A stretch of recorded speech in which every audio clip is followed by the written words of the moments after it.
perkenalkan, nama saya Fiolina dengan NIM 1911320053, Prodi Bimbingan dan Konseling Islam, jurusan Dakwah, Fakultas Usul Adab dan Dakwah.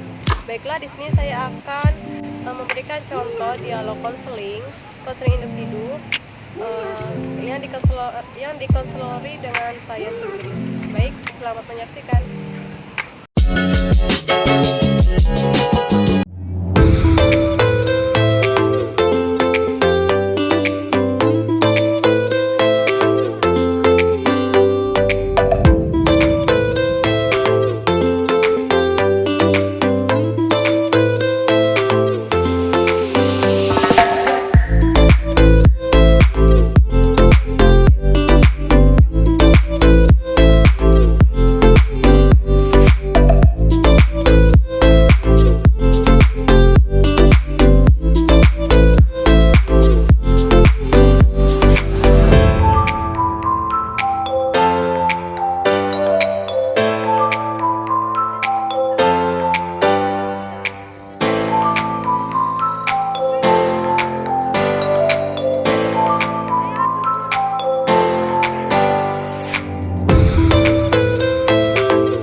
Konseling merupakan proses pemberian bantuan yang diberikan oleh seorang ahli kepada individu yang mempunyai masalah yang berujung pada teratasinya masalah individu.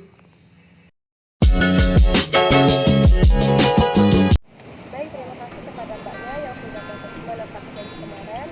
Hari ini kita akan melakukan konseling. Baik, agar kita lebih dekat, ada baiknya Mbaknya memperkenalkan diri terlebih dahulu agar saya lebih enak menemukan dengan Baiknya kita jelas perkenalan saja. Jadi nama saya Anissa Aratifah Hamid, bisa dipanggil Anissa. Saya mahasiswa S1 jurusan Tarbiyah, program studi pendidikan guru Madrasah Ibtidaiyah di Sekolah Tinggi Ilmu Tarbiyah Ma'rifatul Ulumi Bengkulu. Baik, saudari Anis, terima kasih. Berhubung usia kita tidak terlampau jauh, saya akan memanggil saudari dengan sebutan Anis. Baik, saya juga akan memperkenalkan diri saya terlebih dahulu. Baik, perkenalkan, nama saya Fiolina, jurusan Bimbingan dan Konseling Islam di Fakultas Psikologi Adab dan Dakwah di kampus IAIN Bengkulu. Baik, saudara bisa bertemu dengan saya di kampus IAIN, lebih tepatnya di Fakultas Usuluddin Adab dan Dakwah. Baik, sebelumnya saya akan bertanya terlebih dahulu, apakah Anis sudah pernah melakukan konseling? Mungkin dalam rentan waktu dekat belum ya, tapi kalau memang masa-masa ketika masih sekolah di Aliyah dulu itu ada lah kurang lebih 1 atau 2 kali. Terus juga pas awal-awal masuk perkuliahan juga ada setidaknya ya 1-2 kali juga. Baik, berarti saudari Anis sudah pernah melakukan konseling sebelumnya. Apakah saudari Anis tahu apa itu konseling? Nah, jadi ini kalau pendapat saya yang saya tangkap ya, jadi konseling itu adalah pemberian bimbingan, motivasi atau dukungan arahan bagaimana caranya agar orang yang mau berkonsultasi itu mendapat pencerahan atau arah yang lebih baik begitu loh. Jadi ada setidaknya tuh yang tadinya dia itu merasa gelisah terus, yang dia merasa pesimis, yang dia merasa putus asa, dengan adanya konseling itu dia agak terdorong untuk lebih optimis gitu. Baik, terima kasih kepada saudari Anis. Penjelasannya sudah cukup tepat. Baik, di sini saya akan menjelaskan tujuan dari kegiatan konseling ini. Baik, penjelasan dari Mbak Anis sudah cukup tepat. Di sini saya akan menjelaskan tujuan dari kegiatan kita hari ini. Setelah proses konseling ini, Mbak Anis bisa merasa lebih nyaman, lebih tenang, dan dapat terselesaikannya masalah yang Mbak Anis alami sekarang. Untuk itu nanti Mbak Anis saya minta untuk sukarela menceritakan masalah dan terbuka untuk menyampaikan masalahnya. Saudari juga tidak usah takut dan khawatir, apapun yang kita bicarakan saat ini tidak akan saya sampaikan ke orang lain kecuali ada persetujuan dari Mbak Anis sendiri. Selanjutnya, proses ini akan bermanfaat apabila saudari mau berkomitmen melakukan apa saja yang sudah jadi keputusan konseling nantinya. Bagaimana Mbak Anis, apakah sudah paham? Kalau paham. Baik, Mbak Anis silakan untuk menceritakan masalahnya yang dialami. Baiknya kalau kita bicara perihal masalah itu kayaknya beban. Jadi kalau selama dalam mungkin yang saya akan konselingkan, yang akan saya obrolkan itu adalah masalah masa dimana karakteristik pemuda-pemudi pada saat pandemi sekarang ini ya. Karena kalau kita lihat pandemi ini sudah berjalan kurang lebih 2 tahun, dan pandemi itu sendiri membawa dampak yang begitu besar ya. Kalau bagi saya itu begitu besar, karena memang kalau kita lihat dari segi kesehatan, memang pandemi ini bukan main-main ya, memang betul-betul nyata begitu, betul nyata, dan itu juga membuat dampak yang begitu berat bagi kita semua gitu kan. Terlebih lagi kita orang Indonesia, generasinya ketika disuruh berdiam diri di rumah itu kebanyakan ya, nggak semua tapi kebanyakan itu masih mau berkeliaran.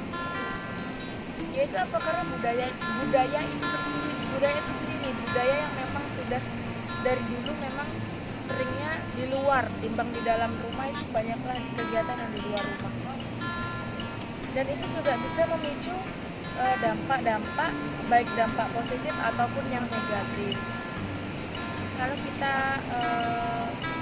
bahas dari dampak yang positif ya, kalau dilihat dari dampak yang positif di masa pandemi sekarang yang kurang lebih sudah berjalan 2 tahun ya. Banyak usahawan muda yang berkarya, itu yang ibaratnya yang generasi milenial ini kan, apalagi sekarang itu udah masanya di mana masa-masa udah gadget, zamannya udah zaman gadget, udah apapun itu kita ada, udah di sini udah ada semua gitu loh. Beda dengan zaman-zaman sebelumnya yang memang harus seringnya tatap muka atau face to face lah bahasanya ya.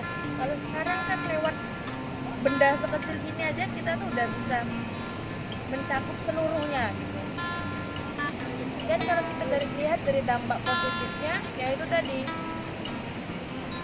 banyak sekali ibaratnya anak-anak yang usia-usia belia, usia-usia muda udah bisa jualan online kan.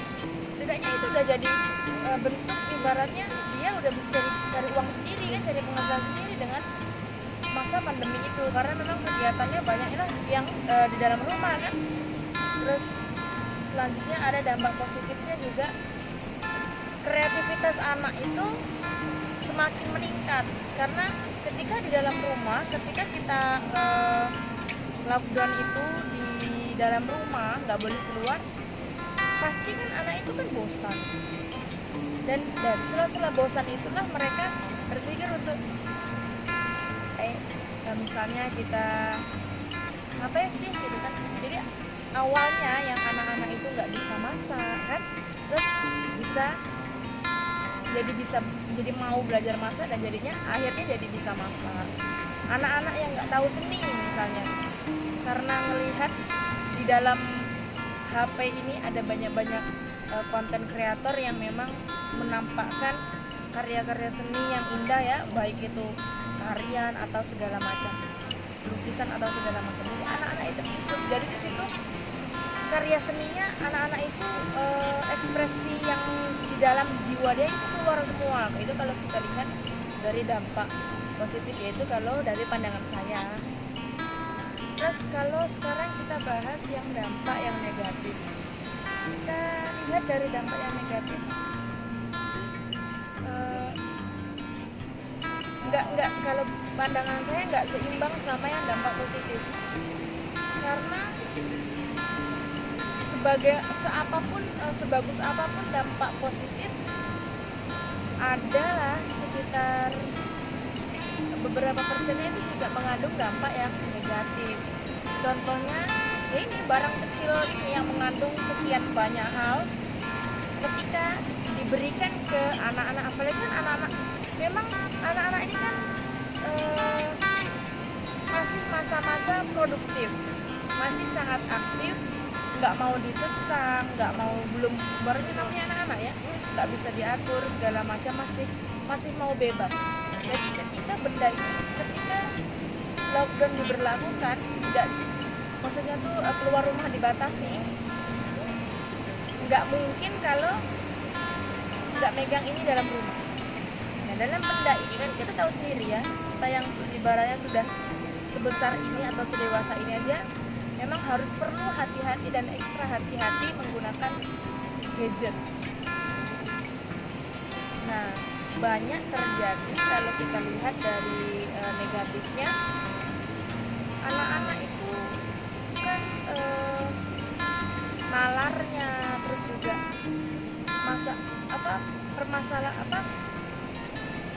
rasa penasarannya itu masih tinggi. Jadi apa yang lewat dalam gadget ini apaan nih, coba dicari, di share gitu kan, coba di searching gitu kan, dia cari, terus muncul hal-hal yang negatif gitu kan, kayak misalnya ya iklan-iklan yang maaf ngomong agak gitu ya. Terus juga kayak game itu juga kalau kita lihat, memang main game itu nggak dilarang, nggak, cuma ada masa-masa atau umur-umur tertentu. Kenapa ada kayak gitu? Kalau kita lihat permasalahannya di sini, kalau orang ibaratnya yang sudah besar ya, seumuran kita atau memang sudah tahu mana yang baik mana yang benar, ya silakan main boleh, karena memang main ini ada waktunya. Tapi kalau yang main ini anak-anak di usia 15 tahun ke bawah, pasti mereka tuh bakal menyalahgunakan benda ini. Ya karena apa, yang biasanya dia main keluar, dia bersosialisasi dengan orang-orang sekitar, terus ini tiba-tiba disuruh keluar rumah itu diatur, tidak boleh selalu keluar rumah. Jadi anak itu cenderung lebih bosan dan lebih banyak terjun ke dalam dunia online. Dan itu kita makanya di sini masalahnya tuh, jadi orang tua atau keluarga memang harus ekstra betul mengawasi dan mengajarkan anak-anaknya yang lebih tepat. Nggak sembarangan ngasih gadget, nggak boleh. Terus jangan juga kalau di dalam rumah itu begini begitu itu dilarang. Itu kalau bisa jangan dilarang, itu boleh ya, tapi maksudnya jangan kayak kamu nggak boleh ini, kamu nggak boleh ini. Itu permasalahan orang-orang tua atau keluarga saat ini. Jadi kalau misalnya ada keluarga yang kayak gitu, jadi rasa penasaran anak, naluri anak itu tuh langsung stop di situ. Jadi dia pengen cari hal lain, terus dilarang lagi cari hal lain. Jadi dia nanti lebih ke melakukan hal-hal yang nggak bakal bisa kita duga gitu loh. Ini masalahnya tuh ya dampak dari pandemi ini nih. Baik, Mbak Anies, dapat saya simpulkan permasalahan yang Mbak Anies tadi cerita kepada saya, yaitu tentang dampak pemakaian gadget pada anak pada masa pandemi COVID-19 ini. Nah, jadi itu tadi kalau pandangan saya yang saya permasalahkan, baiknya dampak dari pemakaian gadget pada anak itu ya di masa pandemi itu ya itu tadi yang mungkin sebetulnya itu tuh jadi bagi saya itu masalah sekali ya, soalnya saya juga punya adik, saya juga mempermasalahkan itu sebetulnya. Dan makanya di sini saya ibaratnya ngobrol-ngobrol, sharing lah dengan Mbak. Jadi saya pengen kalau Mbak kalau boleh juga minta tanggapan atau solusinya lah, bagaimana cara mengatasinya, terus bagaimana mendorong agar pemakaian gadgetnya agak dikurangi, atau bagaimana kalau misalnya Mbak ada solusi atau sebagainya, saya siap mendengarkan. Jadi bagaimana supaya anak itu tidak kecanduan gadget pada pandemi COVID-19, yaitu pertama edukasi waktu melihat layar HP, yaitu rekomendasi melihat layar HP yaitu untuk anak di bawah 2-4 tahun, yaitu di bawah 1 jam. Edukasi sementara untuk anak yang lebih tua dari 2-4 tahun itu yaitu tidak lebih dari 3 jam. Yang kedua yaitu usaha keseimbangan aktivitas, yaitu sebisa mungkin orang tua itu ada tetap aktif secara fisik, tidak hanya menghabiskan waktu untuk bekerja. Yang ketiga yaitu berikan anak dengan aturan yang jelas, yaitu buat aturan yang jelas mengenai penggunaan gadget, kapan, gimana, bagaimana. Yang keempat itu pantauan akses. Pantauan akses ini penggunaan gawai dengan menggunakan perangkat bersama atau kesempatan bebas gawai untuk berkomunikasi, berinteraksi dan bernilai bagi keluarga bersama anak-anak. Yang kelima yaitu beri pujian kepada anak. Pastikan untuk memberikan pujian kepada anak ketika mereka tidak bermain gadget, baik apakah itu keputusan sendiri ataupun keputusan dari keluarga. Berarti memang istilahnya memang harus ada campur tangan dan pemilihan waktu dari keluarga atau orang tua sendiri. itu memang harusnya memang begitu ya. Memang orang tua tuh memang harus terjun, harus campur tangan, memang harus betul-betul membuat aturan yang baik demi karakteristik yang baik pula bagi anak. Jadi apakah Mbak Arif juga bisa mengerti apa tidak bisa dipahami? Untuk saat ini sudah ya, kurang lebih ada semungkin paham lah bagaimana nanti menyampaikan atau memberikan motivasi atau dorongan yang Mbak Dina tadi sampaikan. Jadi kurang lebih saya juga sudah paham lah bagaimana menyikapi itu kan.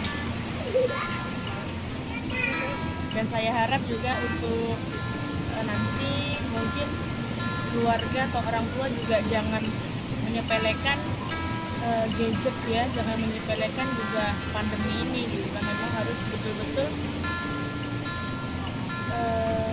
waktu itu digunakan dengan sebaik mungkin dan ajaran-ajaran yang baik pula itu pun penting gitu kan. Dan saya harap juga semuanya berjalan dengan baik, tetap sehat.